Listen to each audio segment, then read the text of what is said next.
Allahumma salli ala Muhammad wa ala ali Muhammad. Allahumma salli ala Muhammad wa ala ali Muhammad. Allahumma salli ala Sayyidina Muhammad wa ala alihi wa sahbihi ajma'in. Assalamualaikum warahmatullahi wabarakatuh. Bismillah, alhamdulillah, wassalatu wassalamu ala habibillah Sayyidina Muhammad ibn Abdillah wa ala alihi wa sahbihi wa mawalah. Subhanaka la ilma lana illa ma 'allamtana innaka antal alimul hakim wa la hawla wa la quwwata illa billahil aliyyil azim. Allahumma rabbi shrah lana sudurana wa yassir lana umurana wahlul 'uqdatam min alsinatina yafqahu aqwalana. Allahumma fakkihna fid din wa 'allimna at-ta'wil bi rahmatika ya rabbal alamin walhamdulillahi rabbil alamin. Alhamdulillah thumma alhamdulillah. Apa khabar sahabat-sahabat semua? Salam pertemuan kembali dalam pembacaan kitab hadis Jami' Tirmizi ataupun Sunan Tirmizi, siri yang ke-139, dan kita pun dah tiba lebih daripada separuh kitab. Kita dah berada pada riwayat yang ke-1812, yang mana pada kenapa? Sini. Oh, tumpah dia punya makanan.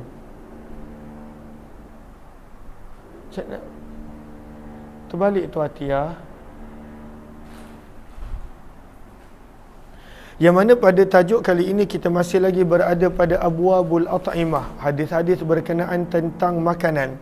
Dan pada bab yang ke-20 Imam Tirmizi membawakan tajuk Babu ma jaa annal mu'min, bab pada hadis yang telah datang berkenaan sesungguhnya orang-orang beriman ya'kulu apabila makan fi mi'an wahid, hanya menggunakan satu usus sahaja, satu bahagian perut sahaja. Sementara orang yang tidak beriman apabila mereka makan, mereka menggunakan 7 bahagian perut ataupun 7 usus yang mereka gunakan. Maka apakah maksud daripada orang beriman makan daripada satu usus dan orang yang tidak beriman makan daripada 7 usus? Maka boleh lihat kepada yang pertama Arafah. Maka lihat kepada Arafah, yang mana kata para ulama, inna ahwalal unasi mukhtalifah, sesungguhnya keadaan manusia itu berbeza-beza. Keadaan manusia berbeza-beza. Maka kata Imam Tirmizi rahimahullahu ta'ala, sesungguhnya keadaan manusia itu, kata para ulama, sesungguhnya keadaan manusia berbeza-beza. Ada sebahagian orang yang walaupun Islam dan beriman tetapi makan banyak, dan sebahagian orang yang tidak beriman dan tidak Islam namun makan sedikit. Fama muradul hadis, maka apakah yang dimaksudkan dengan hadis yang kita sedang baca ini? Maka sebahagian daripada para ulama menyebut bi annal madhkura fil hadis al-ibtigha, yang dimaksudkan orang beriman makan daripada satu bahagian perut ataupun satu usus. Orang yang bukan beriman makan daripada banyak usus ataupun 7. Maka ianya bermaksud ayyan bagi an yakuna hakadha, bahawa sebaik-baiknya inilah keadaannya. Orang beriman sepatutnya makan sangat sedikit, dan pada waktu itu tidak sepatutnya makan terlalu banyak. Walaysa bi khabrin, hadis ini bukanlah khabar ataupun pada waktu itu pengesahan dan kenyataan, tetapi sebaliknya itulah keadaan yang sepatutnya. Kemudian kita boleh lihat pula pada sahara, pada baris yang pertama, kata Imam Nawawi rahimahullahu ta'ala, ada beberapa penjelasan tentang maksud hadis ini. Yang pertama, innahu fi rajulin bi'ainih, sebenarnya sabdaan Nabi ini adalah khusus untuk orang-orang yang tertentu pada waktu tersebut. Kemudian wathaniha, yang kedua, annal mu'mina yusammillaha ta'ala inda ta'amih fala yushrikahu fihi syaitan. Maka orang-orang beriman apabila makan dengan menyebut nama Allah dan dia tidak bersama dengan dia syaitan untuk makan, maka sepatutnya dia tidak makan dengan terlalu gelojoh dan terlalu banyak. Yang ketiga, annal mu'min yaqsudu fi aklihi fayushbi'uhu imtila'a ba'd am'a'ih, Orang beriman apabila makan, dia tidaklah akan memenuhkan keseluruhan perutnya. Dia hanya akan makan pada waktu itu sekadar untuk menghilangkan lapar sahaja sepatutnya.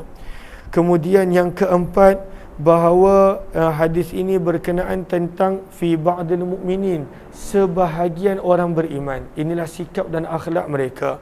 Maka ini adalah yang keempat. Dan yang kelima, bermaksud dengan 7 usus ataupun 7 perut untuk orang yang bukan beriman adalah bisab'ati sifat, sebenarnya adalah 7 sifat yang tercela. Dan ada banyak lagi pandangan-pandangan yang lain. Maka jom kita lihat riwayat 1812, kata Imam Tirmizi, wa bi ilaihi qala hadatsana Muhammad bin Bashar qala hadatsana Yahya bin Sa'id qala hadatsana Ubaidullah an-Nafi' an ibn Umar, daripada Abdullah bin Umar radhiyallahu anhuma, daripada Nabi sallallahu alaihi wasallam baginda bersabda, al-kafir, seorang yang kafir, seorang yang tidak beriman, yakulu, mereka makan, fi sab'ati am'a, pada 7 bahagian perut ataupun 7 usus. Maksudnya mereka makan dengan banyak. Wal mu'min, dan seorang yang beriman sepatutnya yakulu, makan, fi mi'an wahid, hanya menggunakan 1 usus sahaja ataupun 1 bahagian perut sahaja. Hadis ini adalah hadis yang hasan sahih. Maka sepatutnya orang beriman tidaklah makan dengan begitu gelojoh dan makan dengan begitu banyak. Dan di dalam bab ini ada juga riwayat daripada Abu Hurairah, Abu Sa'id, Abu Basrah, Abu Musa, Jahjah Al-Ghifari, Maimunah, Abdullah bin Amr radhiyallahu ta'ala anhum. Riwayat 1813. Wa bi ilaihi qala hadatsana Ishaq bin Musa qala hadatsana Ma'nun qala hadatsana Malik an Suhail bin Abi Salih an Abi Hurairah radhiyallahu anhu anna Rasulullah sallallahu alaihi wasallam, sesungguhnya baginda Nabi sallallahu alaihi wasallam, dafahu daifun kafir, pada waktu itu telah menjadi tetamu Nabi, ada seorang tetamu yang tidak beriman menjadi tetamu Nabi sallallahu alaihi wasallam. Fa amara lahu, maka Nabi telah memerintahkan untuk tetamu tersebut, bisyatin, dengan didatangkan seekor kambing. Fa hulibat, maka telah diperahkan susu. Fa syariba, maka telah minum tetamu yang tidak beriman tadi keseluruhan perahan pertama. Thumma ukhra, fahulibat, maka Nabi minta lagi untuk diperah-perahan susu yang kedua, dan orang tadi minum sampai habis. Thumma ukhra, kemudian perahan susu yang ketiga. Fasyaribah, dan dia minum sampai habis. Hatta syaribah ila basab'i syiyah, sehinggalah dia telah minum perahan susu daripada 7 ekor kambing. Banyak susu yang dia minum. Kemudian kata perawi, thumma asbaha minal ghad fa aslam, kemudian keesokan harinya orang ini telah masuk Islam. Fa amara lahu, maka Nabi telah, sebab dia masih tetamu Nabi, Nabi telah memerintahkan untuk dibawakan seekor kambing untuk tetamu tadi. Fa hulibat, dan diperahkan susu. Fa syariba hilabaha, maka orang yang baru masuk Islam ini telah minum susu daripada kambing tersebut. Thumma amara lahu bil ukhra, kemudian Nabi memerintahkan untuk diperahkan susu kambing yang kedua. Falam yastatimmaha, namun dia tidak mampu untuk menghabiskannya. Maka sebelum dia masuk Islam, dia boleh minum perahan susu daripada 7 ekor kambing. Lepas dah masuk Islam, hanya seekor sahaja. Maka Nabi SAW bersabda, al-mu'minu yashrab, orang yang beriman minum, fi mi'an wahid, daripada 1 usus sahaja, 1 bahagian perut sahaja. Wal kafir, dan orang yang tidak beriman, yashrab, mereka minum, fi sab'ati am'a, dengan 7 usus ataupun keseluruhan bahagian perut mereka. Hadis ini adalah hadis yang hasan gharib. Daripada sini juga kita belajar bahawa tidak digalakkan untuk memenuhkan perut keseluruhan dia ketika mana makan dan minum. Dan itu bertepatan dengan sabdaan Nabi dalam hadis yang lain. Sabda Nabi, tidak ada bekas yang lebih buruk untuk dipenuhkan sentiasa lebih daripada perut. Dan perut yang sentiasa penuh dengan makanan hanya akan membawa kepada pelbagai jenis penyakit dan ketidakselesaan. Bab yang ke-21 berkenaan tentang makanan untuk seorang sebenarnya mencukupi untuk 2 orang. Maka apakah maksud makanan untuk seorang mencukupi untuk 2 orang? Allahumma salli ala Muhammad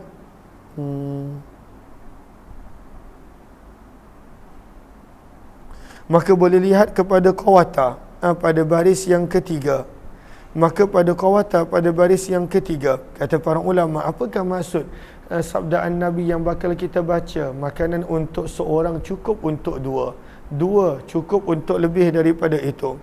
Maka ahaduhuma, pandangan yang pertama, annahu khabarun bima'nal amri, sebenarnya ini adalah satu bentuk perintah daripada Nabi. Sabda Nabi, ai at'imu, makanlah kamu makanan yang cukup untuk 2 orang, sepatutnya makanlah 3 orang. Maka ianya berbentuk perintah. Wathani annahu litanbih ala anna dhalika yaqutus thalath, dan yang pandangan yang kedua adalah sebenarnya Nabi SAW memberi teguran, memberi amaran bahawa makanan yang nampak cukup untuk 2 orang sebenarnya cukup untuk 3 orang, nak mengelakkan daripada berlakunya pembaziran ataupun sebagainya. Dan itu yang berlaku. Kadang-kadang bila kita tengok makanan nampak macam tak cukup je, tapi sebaliknya berlaku membawa kepada pembaziran. Maka sebab itu Nabi SAW sentiasa menyuruh makanan yang nampak cukup untuk seorang kena makan 2 orang. Makanan yang sepatutnya nampak cukup untuk 2 orang, makan lebih daripada itu supaya boleh mengelakkan pembaziran. Okey, riwayat 1814. Wa bi ilaihi qala hadatsana al-Ansari qala hadatsana Ma'an qala hadatsana Malik tahwil. Wa bi ilaihi qala hadatsana Qutaibah an Malik an Abi Zinad an al-A'raj an Abi Hurairah radhiyallahu ta'ala anhu qala qala Rasulullah sallallahu alaihi wasallam, ta'amul itsnain, makanan untuk 2 orang mencukupi bagi orang yang ketiga. Wa ta'amul thalatha, dan makanan yang sepatutnya untuk 3 orang, kafil arba'ah, mencukupkan orang yang keempat. Dan di dalam bab ini ada juga riwayat daripada Abdullah bin Umar Jabir. Hadis ini adalah hadis yang hasan sahih. Riwayat 1815. Warawa Jabir, dan telah beriwayatkan Jabir daripada Nabi SAW di mana baginda bersabda, ta'amul wahidi, makanan untuk seorang mencukupi untuk 2 orang. Wa ta'amul itsnain, makanan yang sepatutnya untuk 2 orang, yakfil arba'ah, mencukupkan 4 orang. Wa ta'amul arba'ah, dan makanan untuk 4 orang, yakfi, sebenarnya mencukupi untuk 8 orang. Wa bi ilahi qala hadatsana Muhammad bin Bashar qala hadatsana Abdurrahman bin Mahdi qala hadatsana Sufyan an al-A'mash an Abi Sufyan an Jabir an Nabi sallallahu alaihi wasallam bihadza. Bab yang ke-22 berkenaan tentang makan belalang. Makanan apa? Para sahabat pernah makan belalang pada zaman Nabi sallallahu alaihi wasallam. Maka sebahagian para ulama menyebut bukanlah semua jenis belalang, tetapi ada belalang khusus yang pada waktu itu diharuskan dibenarkan untuk makan. Riwayat 1816. Wa bi ilaihi qala hadatsana Ahmad bin Mani' qala hadatsana Sufyan wa Nabi Ya'fur al-Abdi an Abdullah bin Abi Aufa annahu su'ila, bahawa beliau pernah ditanya tentang al-jarad, tentang belalang. Maka Abdullah bin Abi Aufa menjawab, ghazautu, aku telah berperang bersama dengan Nabi SAW sebanyak 6 peperangan. Na'kulul jarad, kami telah makan belalang dalam peperangan-peperangan tersebut. Lihat kepada Sahara pada baris yang terakhir, na'kulul jarad, kata para ulama, wa fi ba'dir riwayat, pada sebahagian daripada riwayat adanya penambahan na'kulu ma'ahu, kami telah makan bersama dengan Nabi akan belalang. Maka itu lebih jelas bahawa Nabi SAW turut sama makan belalang bersama dengan para sahabat dalam hadis yang lain selain daripada riwayat Tirmizi. Beginilah yang telah diriwayatkan oleh Sufyan bin Uyainah daripada Abu Ya'fur hadis ini, dan beliau telah berkata sita ghazawat, 6 kali peperangan. Dan Sufyan Ats-Tsauri daripada Abu Ya'fur telah meriwayatkan hadis ini, dan beliau menyebut sab'a ghazawat, 7 kali peperangan. Dan dalam bab ini ada juga riwayat daripada Abdullah bin Umar Jabir bin Abdullah. Hadis ini adalah hadis yang hasan sahih, dan Abu Ya'fur namanya adalah Waqid, dan ada yang mengatakan namanya adalah Waqdan. Dan Abu Ya'fur pada waktu dan Abu Ya'fur yang lain namanya adalah Abdul Rahman bin Ubaid bin Nistas. Riwayat 1817. Wa bi ilaihi qala hadatsana Mahmud bin Ghailan qala hadatsana Abu Ahmad wal Muammal qala hadatsana Sufyan. Sufyan di sini maksudnya adalah Sufyan Ats-Tsauri an Abi Ya'fur an ibni Abi Aufa qala ghazawna ma Rasulillah, kami telah berperang bersama dengan Nabi sallallahu alaihi wasallam. Kata Abdullah bin Abi Aufa, sebanyak 7 peperangan kami makan padanya al-jarat akan belalang. Warawa Syu'bah, dan telah meriwayatkan Syu'bah hadis ini daripada Abu Ya'fur daripada Ibnu Abi Aufa seraya berkata, kami telah berperang bersama dengan Nabi sallallahu alaihi wasallam ghazawat, beberapa peperangan, dan dalam sanad ini tak disebutkan berapa kali. Sebelumnya kita baca ada 6, ada 7. Dalam sanad ini tak disebut berapa kali Abdullah bin Abi Aufa pernah berperang bersama dengan Nabi sallallahu alaihi wasallam. Na'kulul jarat, dan kami makan belalang pada peperangan tersebut. Wa bi ilahi qala hadatsana bi zalika Muhammad bin Bashar qala hadatsana Muhammad bin Ja'far qala hadatsana Syu'bah bi hadza. Bab yang ke-23, bab ma jaa fi akli luhumil jallalah wa albaniha.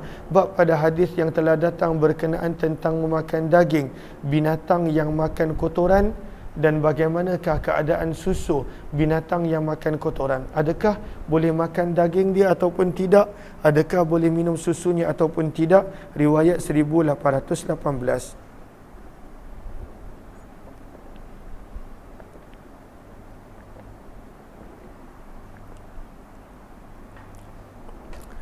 Wabi ilahi qala hadatsana Hannad qala hadatsana Amratu an Muhammad bin Ishaq an ibn Abi Najih an Mujahid an Ibn Umar.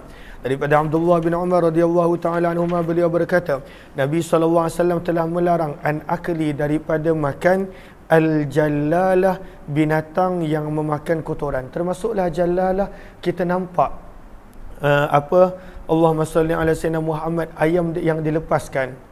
Maka kalaulah ayam yang dilepaskan bebas, yang pada waktu tu makan apa yang dia nak makan, maka hukum dia sama, perlu untuk dikurung terlebih dahulu sehinggalah pada waktu itu beberapa hari. Begitu juga binatang-binatang yang lain yang diberikan makan secara bebas, yang tak tahu apa yang dia makan, termasuk dalam hukum al-jallalah, binatang yang memakan kotoran. Lihat kepada Sahara pada baris yang keempat. Apakah maksud daripada jallalah? Ini berlaku idza zahara, apabila zahir kesan najis pada daging dan susunya. Fatuh basuh, maka binatang ini akan dikurung untuk tempoh beberapa hari, hatta yazul al-athar, sehingga hilangnya kesan najis tersebut pada daging dan susunya. Wakila zawaluhu la yajuz wa illam yadhhar atharuha fayukal, lakinil aula an tuhbasa aidan. Maka sebahagian mengatakan kesan itu tidaklah syarat, tetapi digalakkan untuk sentiasa bila nak memakan daging binatang yang memakan kotoran dan najis, pada waktu itu untuk mengurung terlebih dahulu tempoh beberapa ketika, beberapa hari, bagi dia makan makanan yang elok, kemudian barulah disembelih, dimakan dan sebagainya. Jelas ke jelas? Okey, Allahumma salli ala sayyidina Muhammad. Dan di dalam bab ini kata Imam Tirmizi, ada juga riwayat daripada Abdullah bin Abbas. Hadis ini adalah hadis yang hasan gharib, dan Ats-Tsauri telah meriwayatkannya daripada Ibnu Abi Najih, daripada Mujahid, daripada Nabi sallallahu alaihi wasallam, namun secara mursal. Apakah hadis yang mursal? Hadis yang tidak disebutkan padanya nama perawi daripada kalangan para sahabat.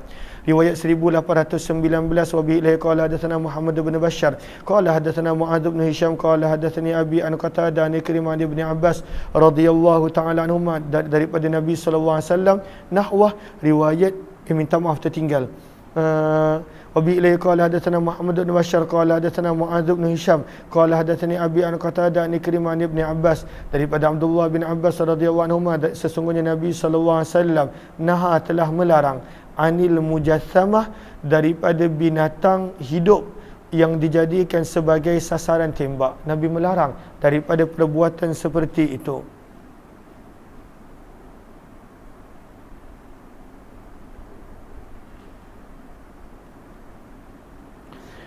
Wa an labanil jallalah, dan Nabi menghalang daripada minum susu binatang yang memakan najis dan kotoran.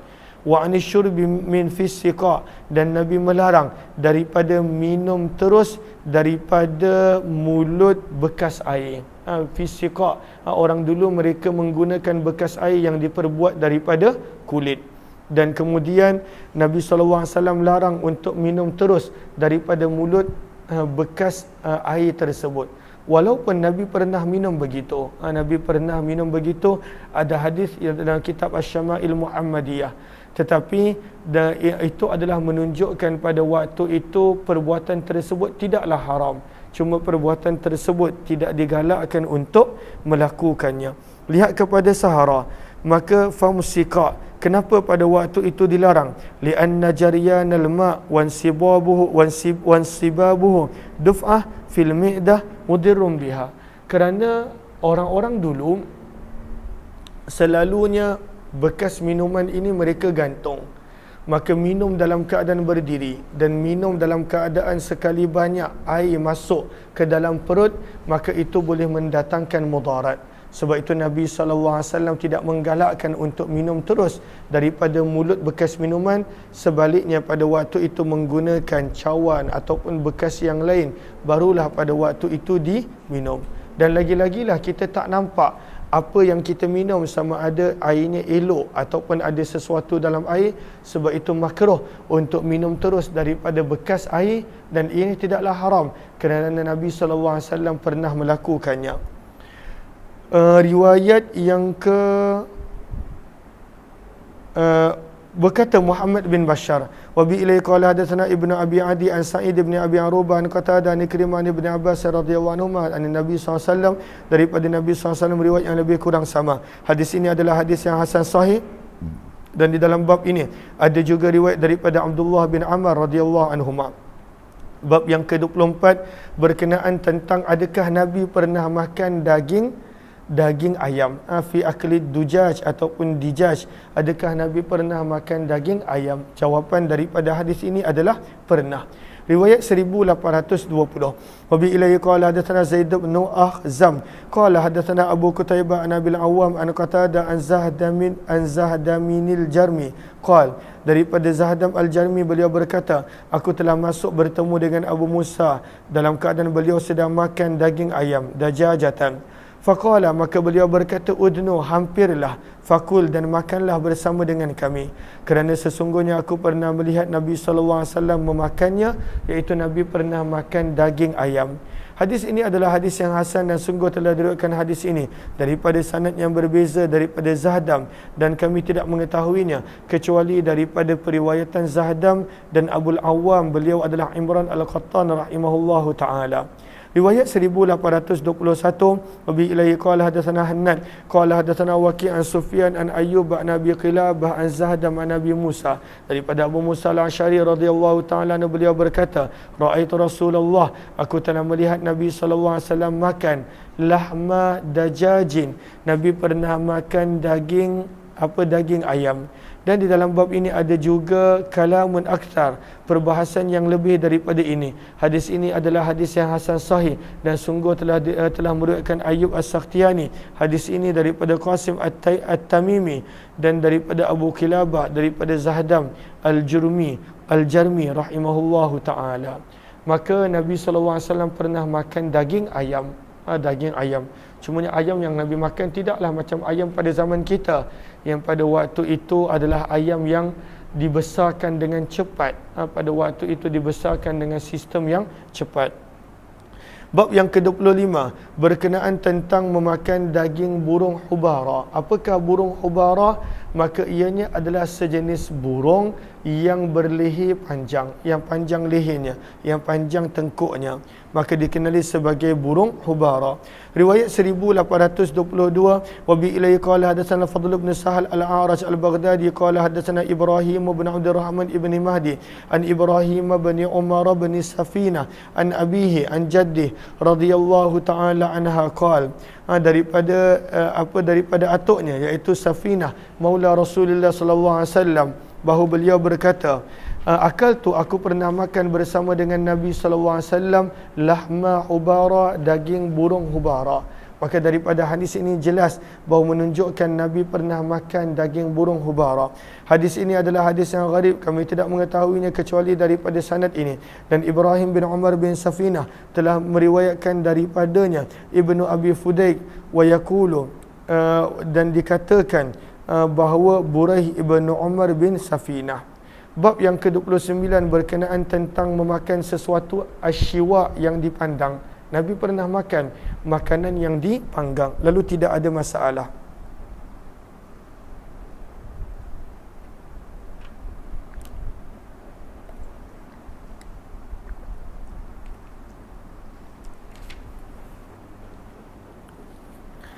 وبه إليه قال حدثنا الحسن بن محمد الزعفراني قال حدثنا حجاج بن محمد قال ابن جريج قال ابن جريج قال أخبرني محمد بن يوسف أن عطاء بن يسار أخبره أن أم سلمة رضي الله عنها أخبرته. أم سلمة رضي الله تعالى عنها berkata, mengkhabarkan bahawa sesungguhnya beliau pernah tengok siapa datang tu?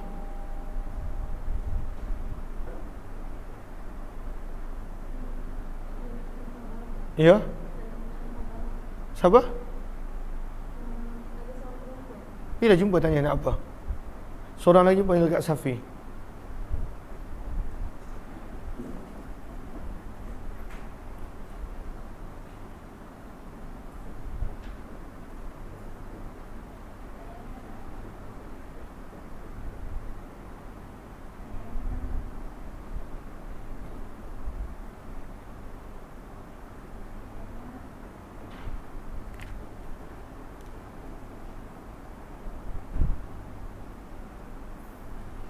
Sebentar.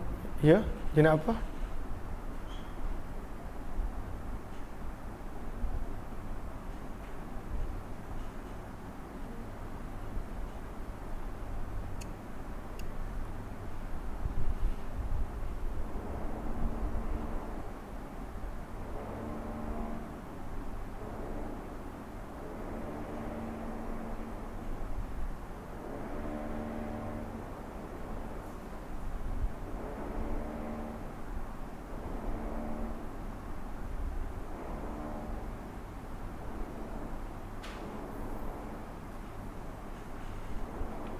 Kenapa tu?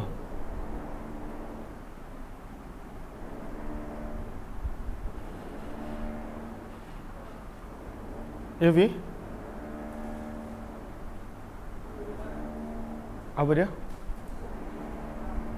Oh. Dah bayar dah.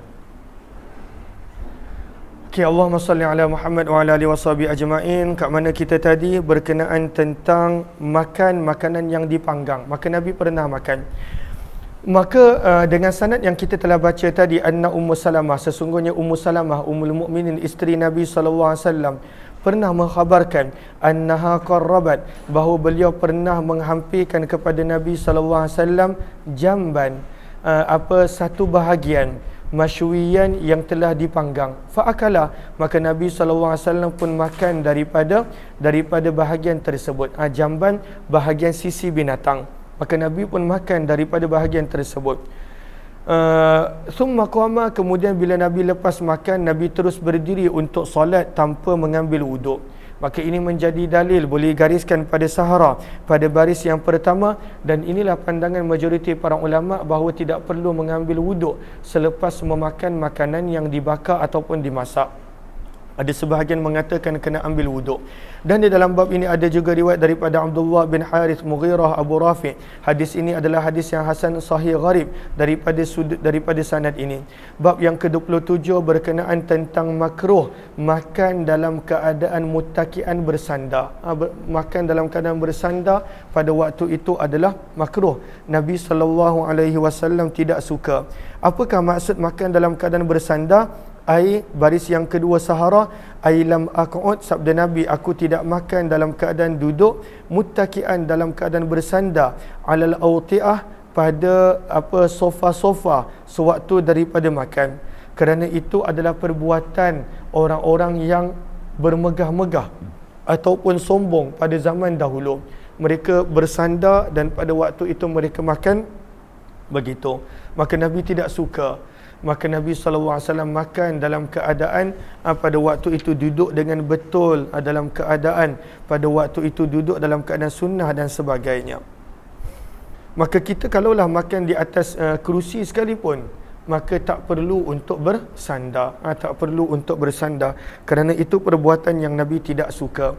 Maka riwayat yang ke-1824, wa bi ilaihi qala hadatsana Qutaibah qala hadatsana Syariqun an Ali ibn al-Aqmar an Abi Juhaifah radhiyallahu ta'ala anhu qala Rasulullah sallallahu alaihi wasallam, sabda Nabi sallallahu alaihi wasallam, amma ana, adapun aku, fala akulu, maka aku tidak makan, muttaki'an, dalam keadaan bersandar. Nabi tidak suka makan dalam cara tersebut. Dan di dalam bab ini ada juga riwayat daripada Ali, Abdullah bin Amr dan Abdullah bin Abbas radhiyallahu ta'ala anhum. Hadis ini adalah hadis yang hasan sahih. Kami tidak mengetahuinya kecuali daripada periwayatan Ali bin Aqmar, dan telah meriwayatkan Zakaria bin Abi Zaidah, Sufyan bin Sa'id dan lebih daripada seorang daripada Ali bin Aqmar hadis ini, dan telah meriwayatkan Syu'bah daripada Sufyan Ats-Tsauri hadis ini daripada Ali bin Aqmar. Bab yang ke-28 berkenaan tentang sukanya Nabi SAW akan makanan yang manis, wal asal dan madu. Maka al-halwa ada dua cara baca. Kalaulah al-halwa dengan alif dan hamzah, itu cara baca Imam Asma'i. Imam Asma'i kata cara bacaannya adalah al-halwa dengan alif dan hamzah. Dan kalaulah pada minta maaf, itu adalah cara bacaan al-farra dengan alif dan hamzah. Dan kalaulah halwa dengan alif maksurah, alif berbentuk ya, itu cara bacaan Asma'i. Halwa dan halwa, dua cara bacaan yang berbeza, tapi maksudnya adalah sama, sesuatu yang manis. Maka Nabi menyukai sesuatu yang manis. Tapi apakah maksud Nabi menyukai? Kejap lagi kita baca. Riwayat 1825. Wa bi ilahi qala hadatsana Salamah bin Syabib wa Mahmud bin Ghailan wa Ahmad bin Ibrahim ad-Dawraqi qalu hadatsana Abu Usamah an Hisham bin Urwah an Abi Aisyah radhiyallahu anha qalat, daripada Ummul Mukminin Aisyah radhiyallahu ta'ala anha, beliau berkata, kana Nabi sallallahu alaihi wasallam, adalah Nabi sallallahu alaihi wasallam, yuhibbu, menyukai, al-halwa'a, makanan yang manis, wal asal, dan juga madu. Nabi menyukai. Apakah maksud Nabi SAW menyukainya? Maka lihat kepada Qawata pada baris yang terakhir, berkata Al-Khattabi, hubbuhu sallallahu alaihi wasallam dzalik, sukanya Nabi kepada makanan yang manis, laisa ala makna, bukanlah bermaksud kasratu tasyahi laha, yang mana Nabi SAW tersangat-sangat nakkan makanan manis sentiasa. Itu bukan maksud dia. Tetapi maksudnya pada waktu itu adalah Nabi kalaulah ada makanan manis, Nabi makan. Tak ada, maka Nabi SAW tidak ada masalah. Maka itu yang dimaksudkan dengan Nabi menyukai makanan yang manis. Hadis ini adalah hadis yang hasan sahih gharib, dan sungguh telah meriwayatkannya Ali bin Musir daripada Hisham bin Urwah, dan pada hadis ini terdapat perbahasan yang lebih daripada ini. Bab yang ke-29, bab ma jaa fi ikhtharil marakah, bab pada hadis yang telah datang digalakkan bila memasak maka melebihkan kuah. Masak dengan lebihkan kuah, sekurang-kurangnya kita boleh berkongsi kuah kalaulah tak cukup daging dan lauk bersama dengan orang lain. Riwayat 1825. Riwayat 1826. Wa bi ilaihi qala hadatsana Muhammad bin Umar ibn Ali al-Muqaddami qala hadatsana Muslim ibn Ibrahim qala hadatsana Muhammad bin Fadha qala hadatsana Abi an Alqamah bin Abdullah al-Muzani an abihi, daripada Abdullah bin Amr bin Hilal al-Muzani. Beliau berkata bahawa Nabi SAW telah bersabda, "Idza ishtara, apabila telah membeli salah seorang daripada kamu lahman akan daging, falyukthir, maka bila dia nak masak maka lebihkanlah kuahnya. Fa illam yajid, maka kalaulah dia tidak mendapati lahman daging, asaba marakah, maka dia boleh merasai kuahnya. Wa huwa ahadul lahmain, kerana kuah termasuk daripada salah satu daripada dua daging." Orang yang makan kuah seolah-olah dia makan daging, bermaksud kerana pada kuah pun terdapat rasa daging. Maka Nabi galakkan untuk memperbanyakkan kuah supaya boleh berkongsi kuah. Kalaulah tak ada lauk, boleh berkongsi kuah dengan orang lain. Dan di dalam bab ini ada juga riwayat daripada Abu Dzar. Hadis ini adalah hadis yang gharib, kami tidak mengetahuinya kecuali daripada sanad ini. daripada periwayatan Muhammad bin Fadha. Dan Muhammad bin Fadha, beliau adalah al-mu'abbir. Apakah maksud al-mu'abbir? Ai yu'abbiru ru'ya, seorang yang mahir menafsirkan mimpi. Wa qad takallama fih, dan telah membicarakan tentang beliau Sulaiman bin Harb. Wa Alqamah, dan ada pula perawi yang bernama Alqamah, beliau adalah adik-beradik dengan Bakar bin Abdullah Al-Muzani, riwayat 1827. Wa bi ilaihi qala hadatsana Husain bin Ali bin Al-Aswad Al-Baghdadi qala hadatsana Amr bin Muhammad Al-Anqazi qala hadatsana Israil an Salih bin Rustum an Salih bin Rustum Abi Amir Al-Khazzaz an Abi Imran Al-Jawni an Abdullah bin Samit an Abi Dzar radhiyallahu anhu qala, daripada Abu Dzar radhiyallahu taala anhu, beliau telah berkata bahawa baginda Nabi sallallahu alaihi wasallam telah bersabda, la yahkiranna, janganlah memandang remeh sesalah seorang daripada kamu syai'an minal ma'ruf, sekecil mana pun amalan baik. Jangan pernah pandang remeh mana-mana amalan baik. Wa illam yajid, kalaulah dia tidak ada sesuatu perbuatan baik yang boleh dilakukan, falyalqa, maka hendaklah dia bertemu saudaranya biwajhin taliq, dengan wajah gembira. Tak tahu nak buat baik apa, jumpa orang senyum, jumpa orang wajah ceria, itu pun adalah pahala. Wa idza syaraita, dan apabila salah seorang daripada kamu membeli lahman, daging, au tabakhta, ataupun memasak, kidran, pada waktu itu seperiuk, masak dalam kuantiti yang tertentu, fa akthir, maka perbanyakkanlah kuahnya. Kenapa nak kena banyakkan kuah? Waghrif, dan lihat kepada sahara, waghrif baris yang kedua, waghrif ayati, dan berikanlah kepada jiran tetangga kamu minhu, daripada masakan tersebut, walaupun sekadar kuah. Walaupun ada kuah, tak banyak daging yang masak ataupun ayam yang masak, maka berilah kepada jiran, kerana itu pun termasuk pahala yang tak sepatutnya dianggap remeh, dianggap kecil. Sebab itu sabda Nabi, jangan pernah menganggap remeh mana-mana kebaikan, walaupun senyum kepada orang ataupun walaupun sekadar memberi kuah kepada orang lain. Tapi kalaulah ada banyak lauknya, bagi lauk sekali. Tapi kalaulah tak banyak lauknya, maka bagilah hatta kuah sekadar pun, maka itu pun dikira sebagai amalan yang baik. Hadis ini adalah hadis yang hasan sahih, dan sungguh telah meriwayatkannya Syu'bah daripada Abu Imran Al-Jawni. Hadis ini adalah hadis yang hasan. Bab yang ke-30, hadis yang telah datang berkenaan tentang kelebihan sarid. Ada sebahagian menterjemahkan sarid sebagai bubur, tapi dia bukanlah bubur seperti mana yang kita makan. Apakah itu sarid? Sarid adalah roti yang dihancur-hancurkan. Roti macam apa, roti yang orang Arab makan. Maka roti itu mereka hancur-hancurkan. Futita, mereka hancur-hancurkan roti tersebut. Dan bila roti tersebut telah dihancurkan, maka pada waktu itu digaulkan dengan kuah. Dengan kuah, sama ada kuah yang ada daging ataupun kuah yang tak ada daging, maka itu dikenali sebagai as-sarid, yang mana menjadi makanan yang disukai oleh orang Arab dan disukai oleh Nabi SAW. Maka ada yang menterjemahkan dia sebagai bubur, tapi dia bukanlah bubur seperti mana yang ada pada zaman kita.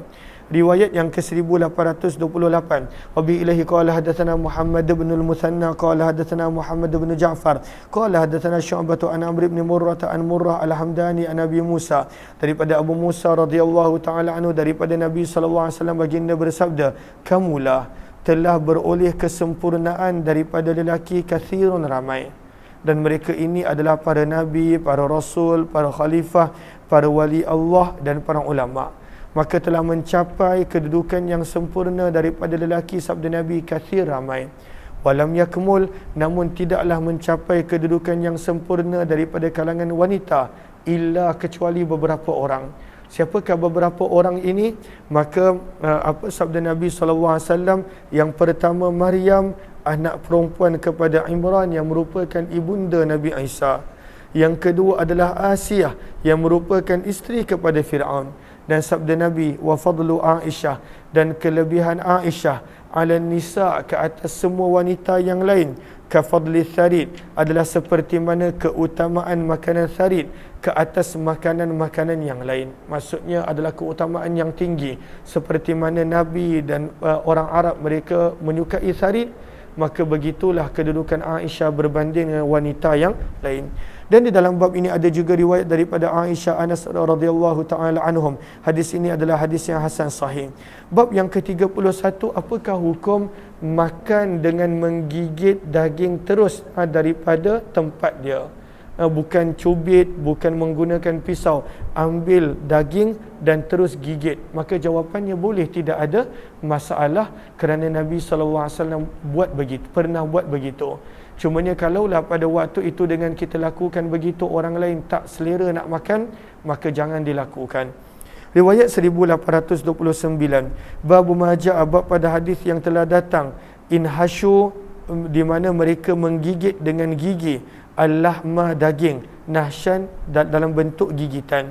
Wabi ilahi qala hadatsana Ahmad bin Mani qala hadatsana Sufyan bin Uyainah an Abdul Karim Abi Umayyah an Abdullah bin al-Harith qala zawwajani abi fada'a unasan fihim Safwan bin Umayyah. Maka daripada Abdullah bin Harith, beliau berkata, ayahku telah mengahwinkan aku. Maka beliau telah menjemput beberapa orang, dan di antara tetamu adanya Safwan bin Umayyah radhiyallahu taala anhu. Faqala, maka beliau telah berkata, sesungguhnya Nabi SAW bersabda, inhasul lahma nahsan, makanlah kamu daging dengan terus menggigitnya dengan gigi. Fa innahu, kerana cara itu, ahna'u, adalah lebih lazat, wa amra'u, dan adalah lebih pada waktu itu mendatangkan manfaat untuk digestion, untuk pada waktu itu perut. Maka Nabi SAW menyebut itu lebih lazat, makan terus daripada bahagian daging tersebut dengan menggigitnya. Dan di dalam bab ini ada juga riwayat daripada Aisyah, Abu Hurairah radhiyallahu taala anhu. Hadis ini kata Imam Tirmizi, kami tidak mengetahuinya kecuali daripada periwayatan Abdul Karim, waqad takallama, dan telah membicarakan sebahagian daripada ahli ilmu berkenaan tentang perawi Abdul Karim al-muallim min qibali hifzih, dan yang mereka bicarakan adalah daripada sudut lemahnya hafazannya. Dan antara yang membicarakan adalah Ayyub As-Sakhtiyani. Bab yang ke-32, Babu Majaa anin Nabi SAW, bab pada hadis yang telah datang berkenaan Nabi SAW, di mana Nabi memberikan kelonggaran untuk memotong daging menggunakan pisau. Maka adakah Nabi pernah makan menggunakan pisau? Jawapan dia pernah. Apakah dalilnya? Hadis yang kita bakal baca. Riwayat 1830, maka Nabi pernah makan daging dengan gigit terus. Nabi pernah makan daging dengan menggunakan pisau.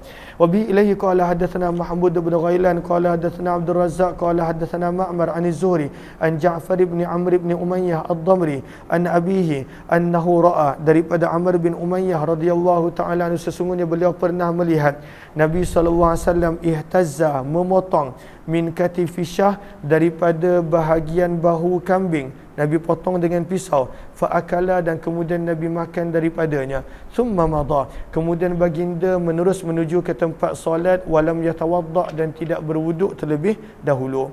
Hadis ini adalah hadis yang hasan sahih, dan di dalam bab ini ada juga riwayat daripada Mughirah bin Syu'bah. Maka daripada hadis ini kita belajar bahawa boleh untuk makan menggunakan pisau. Menggunakan pisau, potong dengan pisau.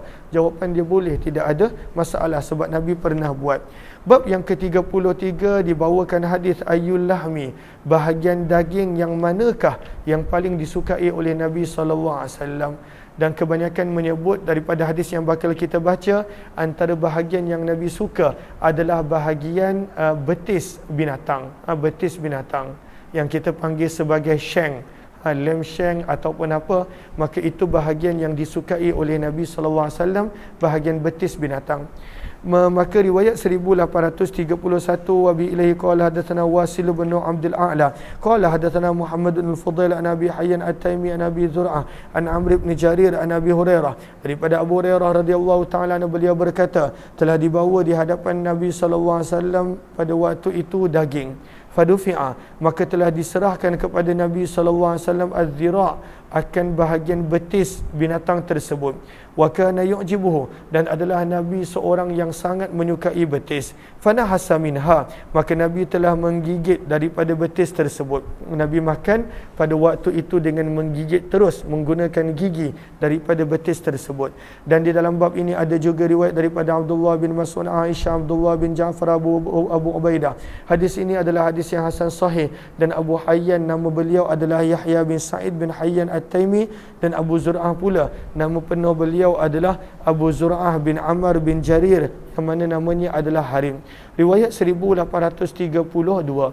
Wa bi ilaihi qala hadatsana Al-Hasan bin Muhammad Az-Za'farani qala hadatsana Yahya bin Abbad Abu Abbad qala hadatsana Fulayh bin Sulaiman an Abdul Wahhab ibn Yahya min waladi Abbad ibn Abdullah ibn Zubair an Abdullah ibn Zubair, daripada Abdullah bin Zubair radhiyallahu taala anhuma, daripada Ummul Mukminin Aisyah radhiyallahu taala anha, beliau berkata, maka nazira, ini pandangan Aisyah. Aisyah kata, tidaklah betis bahagian daging yang paling disukai oleh Nabi SAW. Aisyah menafikan. Banyak orang kata Nabi suka betis, tapi bukan betis yang paling Nabi suka. Tapi kenapa Nabi kerap makan betis apabila dihidangkan daging? Walakin, dan akan tetapi adalah Nabi SAW seorang yang sangat jarang menjumpai daging. Nabi jarang menjumpai daging. Fakana yu'jalu, maka Nabi SAW bersegera untuk makan daging dalam keadaan lapar dan sebagainya. Maka daripada banyak-banyak bahagian yang paling cepat masak, kata Aisyah, li'annahu a'jaluha nutjah, maka bahagian yang paling cepat untuk masak adalah bahagian betis binatang, adalah bahagian zira' tadi. Maka sebab itu Nabi SAW makan itu, kerana itu yang paling segera, paling cepat untuk masak. Hadis ini adalah hadis yang hasan, kami tidak mengetahuinya kecuali daripada periwayatan sanad ini. Bab yang ke-34, bab yang pada hadis yang telah datang berkenaan tentang cuka. Maka sederhananya Nabi SAW pun pernah makan roti dan cuka. Riwayat 1833. Wa bi ilaihi qala hadatsana Hasan bin Arafah qala hadatsana Mubarak bin Sa'id Akhu Sufyan bin Sa'id an Sufyan an Abi Zubair an Jabir, daripada Jabir radhiyallahu taala anhu, daripada Nabi SAW baginda bersabda, ni'mal idam, sebaik-baik kuah yang dimakan dengan roti adalah al-khal, adalah cuka. Al-idam bermaksud kuah yang dimakan dengan roti. Riwayat 1834. Wa bi ilaihi qala hadatsana Abdah bin Abdullah al-Khuzai al-Basri qala hadatsana Muawiyah bin Hisham an Sufyan wa Harib bin Disar an Jabir, daripada Jabir radhiyallahu taala anhu, daripada Nabi sallallahu alaihi wasallam bahawa baginda bersabda, ni'mal idam al-khal, sebaik-baik sesuatu yang dimakan dengan roti adalah cuka. Dan di dalam bab ini ada juga riwayat daripada Aisyah dan Ummu Hani radhiyallahu taala anhum. Wa hadza, dan sanad yang kedua ini adalah lebih sahih berbanding daripada hadis Mubarak bin Sa'id. Riwayat 1835. Wabi ilaihi qala hadatsana Muhammad bin Sahal ibn Askar al-Baghdadi qala hadatsana Yahya bin Hasan qala hadatsana Sulaiman bin Bilal an Hisham bin Urwah an Abi Aisyah radhiyallahu anha anna Rasulullah SAW, sesungguhnya baginda Nabi SAW telah bersabda, ni'mal idam, sebaik-baik kuah adalah cuka.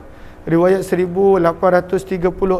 Wa bi ilaihi qala hadatsana Abdullah bin Abdul Rahman qala hadatsana Yahya bin Hasan an Sulaiman bin Bilal bi hadzal isnad nahwa illa annahu qala, kecuali dalam periwayatan ini ada perbezaan riwayat di mana Nabi bersabda, ni'mal idam al-khal, sebaik-baik cuka adalah sebaik-baik kuah adalah cuka. Ni'mal idam, sebaik-baik kuah, sebaik-baik sesuatu yang dimakan dengan roti adalah cuka.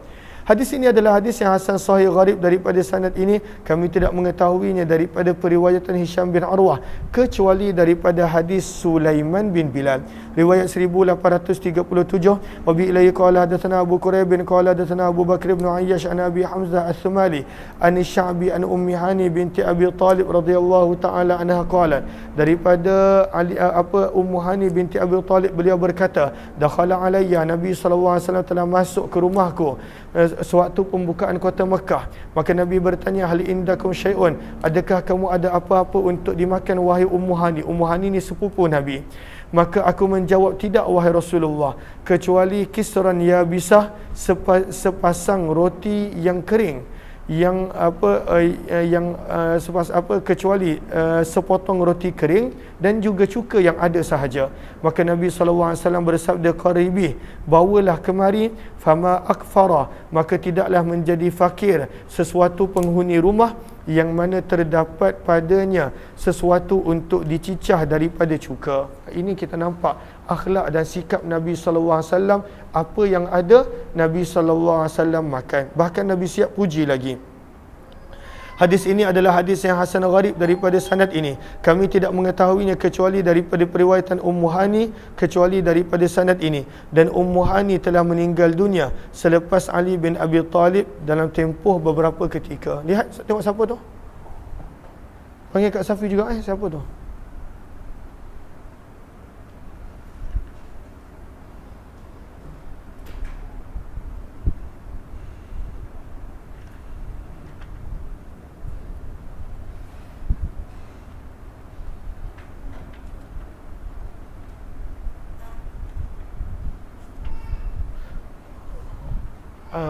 Panggil Alia dah.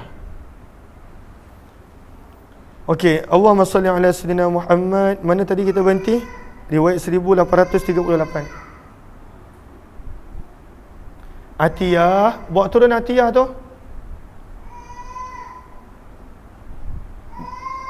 Bawa turun Atiyah tu.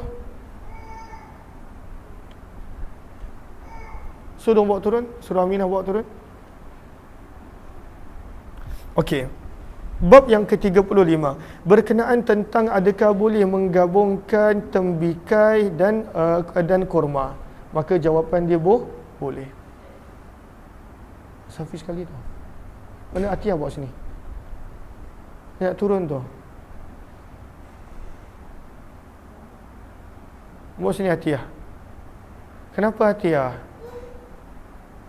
Kenapa jerit?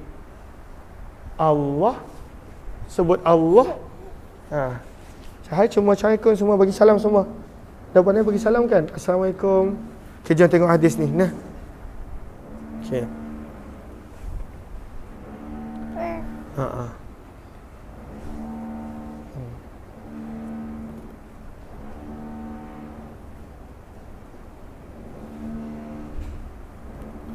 Okey, bab yang ke-35, bab makan tembikai al-bitih, tembikai birrutab, dengan kurma.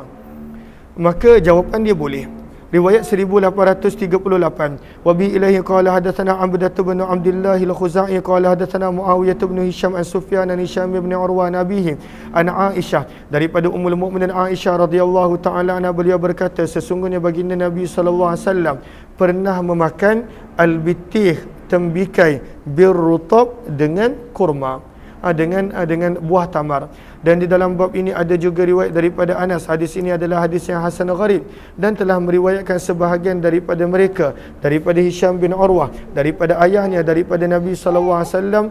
Dan pada sanad ini mereka tidak menyebut daripada Aisyah wa qad rawa, dan sungguh telah meriwayatkan Yazid bin Ruman daripada Urwah, daripada Aisyah hadis ini. Maka Nabi SAW, apakah maksud rutab? Rutab adalah kurma yang segar. Kalaulah kurma yang lama, maka dipanggil sebagai tamar. Kenapa? Pecah. Allah. Sebab Allah. Sebab Allah. Sikit lagi.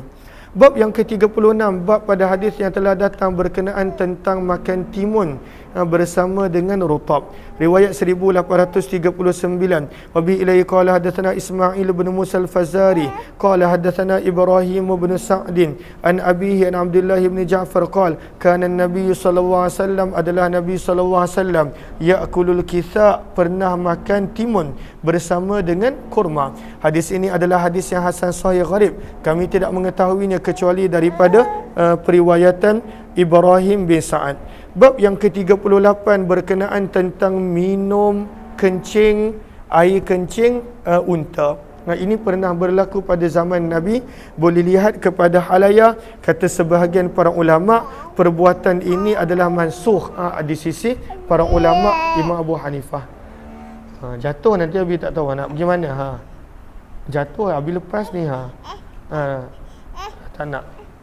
Okey, maka perbuatan minum kencing unta, sebahagian besar para ulama menyebut itu adalah khas pada waktu itu sahaja. Riwayat 1840. Wa bi ilahi qala hadatsana Hasan bin Muhammad Az-Za'farani qala hadatsana Affan qala hadatsana Hammad bin Salamah qala hadatsana Humaid wa Thabit wa Qatadah an Anas, daripada Anas radhiyallahu taala anhu, sesungguhnya ada sekelompok orang daripada kabilah Urainah telah datang ke Madinah, qadimul Madinah, fajtawawha, maka udara di Madinah telah menjadikan mereka sakit. Mereka tidak sesuai dengan cuaca Madinah. Maka mereka ni datang sebenarnya dengan niat yang tak baik. Mereka datang dengan niat yang tidak baik. Astaghfirullahaladzim, nak pergi mana tu? Duduk diam. Fab'athahum, maka Nabi SAW telah menghantar mereka untuk tinggal di luar daripada Madinah, fi iblis sadaqah, bersama dengan unta-unta zakat. Waqala, dan Nabi bersabda, ishrabu min albaniha, minumlah daripada susunya, daripada susu unta, wa abwaliha, dan air kencingnya. Namun majoriti para ulama menyebut perbuatan ini tidak lagi boleh dilakukan. Hadis ini adalah hadis yang hasan sahih gharib daripada periwayatan Thabit. Wa qad ruwiya, dan sungguh telah diriwayatkan hadis ini daripada sanad yang berbeza daripada Anas, dan telah meriwayatkannya Abu Qilabah daripada Anas, dan telah meriwayatkannya Sa'id bin Abi Arubah daripada Qatadah daripada Anas radhiyallahu taala anhu. Kenapa hati ya? Lepas. Ini bukan bunga betul. Duduk, diam sini. Okey. Kejap lagi Umi datang. Okey, bab yang ke-38 berkenaan tentang wuduk selepas daripada makan dan sebelum daripada makan. Adakah perlu berwuduk? Jawapannya tidak. Dan apakah maksud wuduk yang ada dalam sebahagian hadis? Maksudnya adalah membasuh mulut dan tangan. Untuk pada kategori makan ini sahaja. InsyaAllah kita akan sambung kemudian. Dah tak boleh nak kawal dah ni. Okey dah. Bagi salam semua. Assalamualaikum semua. Bye semua, bye. Okey dah. Okey, kita jumpa lagi. Wabillahi taufiq wal hidayah. Assalamualaikum warahmatullahi wabarakatuh.